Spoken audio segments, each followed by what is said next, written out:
Secrets of Songwriting with Melody and Melodic Motif. Hey songwriters, I'm Chad Shank and welcome to another video here at Home Songwriting.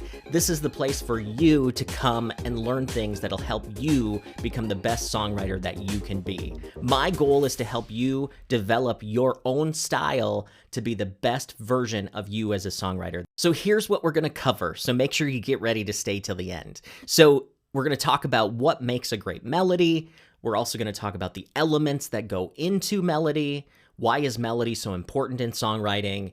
And also decisions that you're making with your melodies, whether you realize it or not. I've said this before, but songwriting is really about making decisions, and you can either make them on purpose or by accident. Being on purpose gives you much more control.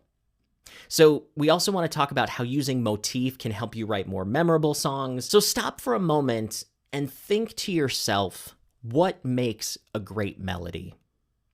I bet instantly you think of a song or you hear something in your head that you're just like, wow, I wish I would have written that, or that just really sticks with me. I bet the first things you say, they are memorable, they're unique, they use different intervals within the notes, they flow well, they match the lyric, they match the beat. All of those are correct. So write down qualities that you like in a melody and make that sort of your goal sheet on improving your own writing. So what is melody? Let's start with some fundamentals. Melody is made up of two elements or two components, and those components are rhythm and pitch.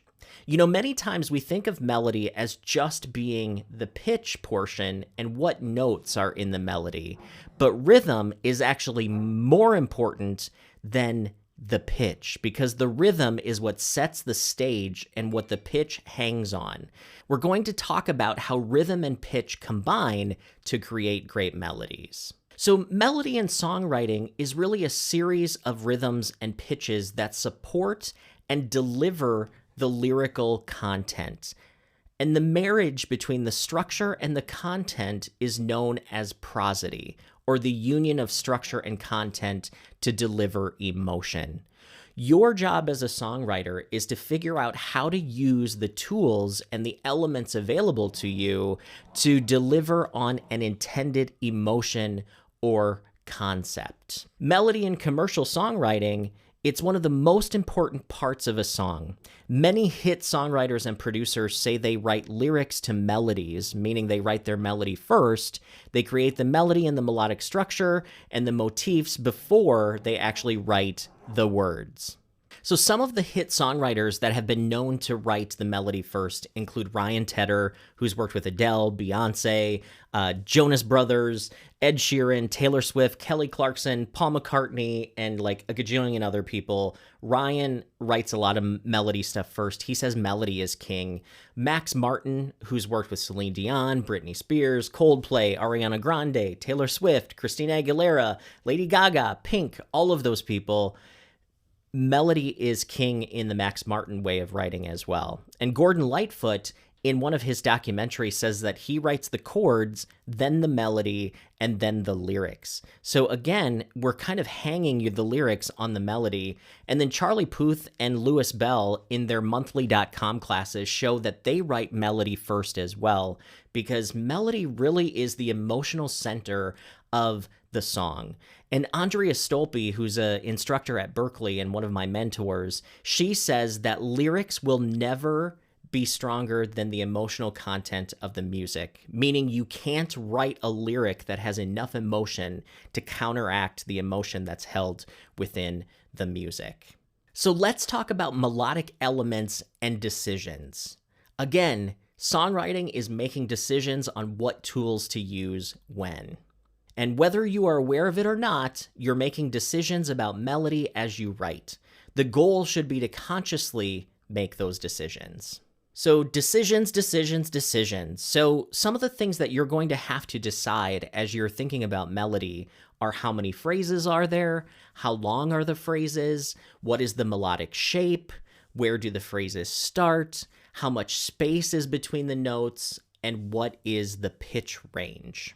So now the building blocks of melody are really all about motif. So what is a motif? In music, a motif is a short musical phrase or a salient recurring figure, musical fragment, or succession of notes that has some special importance in or is characteristic of a composition. So the motive is the smallest structural unit possessing a thematic identity. And that's from Wiki.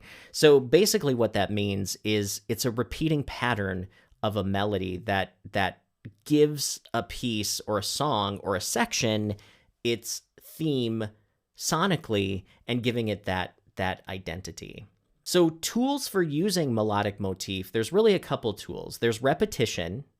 So you can determine, are you going to repeat something? And there's different types of repetition. So you could have exact repetition, you could have varied repetition, you could have segmented repetition. You know, there's a lot of different ways that you can do that. The other thing is you can vary the motif. So you could make it longer, you could make it shorter, you could use just part of it, you could double parts of it. So you have repetition and variation, but using that building block that's there of your pattern or your little catchy motif. Another way to think about a motif, and this isn't quite the right way to think about it, but for some of you it may sink in a little bit more, is that it could be a melodic hook of your song. Most commercial songs, if you're trying to write commercially, they have 1 to 3 melodic motifs per section. And through repetition and slight variation, your song can actually sound more complex than it actually is. So when you think about melody, think about repeating patterns so your listener can start to learn how to sing your song and the different sections feel familiar and also give them a sense of what section of the song that they're in. My homework assignment for you is to listen to some songs by Ryan Tedder, Max Martin, Charlie Puth, and what I'd like you to do is listen for parts of the melody that repeat and how many times they repeat and where they repeat. You will find that each section probably has 1 or 2, maybe 3 melodic motifs that repeats probably 2 times in each section. And then your sections match. So the melody in the verses is mostly the same. The melody in your chorus is mostly the same. And then if you have a bridge, it's usually different because that's your contrasting section. But I think if you pay attention to the patterns within melodic motif and where songs are repeating, it will give you a great sense of how you can use melody within your own songwriting. So hopefully this little dive into melodic motif will be helpful for you. I have more videos coming up about melody, and also I've talked about it before on what could be making your melodies weak. Make sure you check out other videos here at Home Songwriting as well. So this channel's all about helping you develop as a songwriter. And I know there's a lot of people out there like me that are just songwriting at home and really wanting to write better songs and improve their own style, their own craft. So if you like this, hit subscribe, also hit like. It helps it get blasted out to other songwriters just like you. And check in the description, there's a link to my online songwriting workshops. I do free, completely free, monthly workshops. It's a great way for me to connect with you and talk about songwriting. So check it out, and we'll see you next video. I'm Chad Shank with At Home Songwriting.